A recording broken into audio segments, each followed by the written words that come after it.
dari Rasul Yohanes, seorang saksi mata. Ingatan baru yang tentu dipimpin oleh Roh Kudus. Jika Yohanes ini menulis di usia 80 tahun, maka berarti 25 tahun kemudian Injil masih perlu dilengkapi oleh seorang penulis yang sengaja ditahan Tuhan mati begitu lanjut usia, namanya Rasul Yohanes. Tanda mujizat pertama, Yohanes bilang air jadi anggur.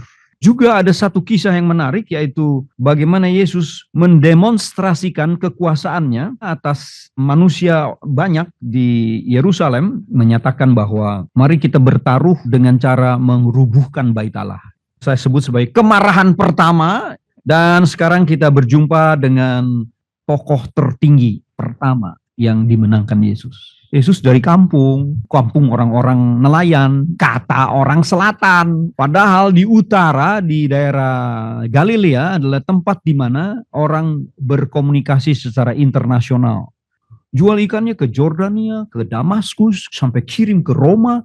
Nah, saudara sekalian, ketika Yesus berada di Yerusalem, Yesus menganggap penting untuk dia mengumumkan siapa dirinya. Dan kalau saudara baca di bagian akhir pasal 2, karena mereka telah melihat tanda-tanda yang diadakannya, tetapi Yesus sendiri tidak mempercayakan dirinya kepada mereka, karena ia mengenal mereka semua, dan karena tidak perlu seorang pun memberi kesaksian kepadanya tentang manusia, sebab ia tahu apa yang ada di dalam hati manusia. Jadi banyak orang kagum kepada tindakan heroik Yesus Kristus, dan banyak orang mulai mempercayai Yesus Kristus. Lalu banyak orang mulai mencari tahu di mana tempat tinggal Yesus Kristus.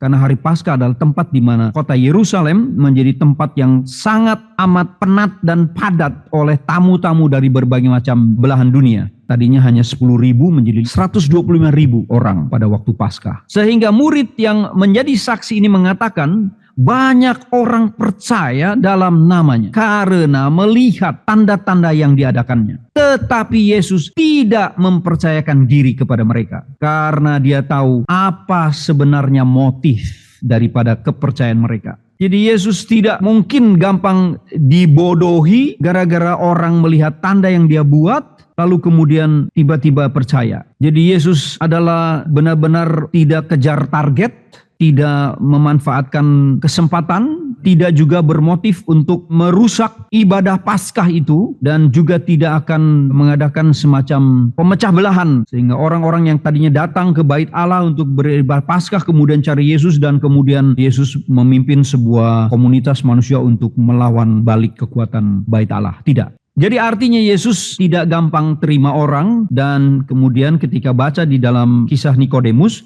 Yesus hanya menerima orang-orang yang memang dilahirkan kembali.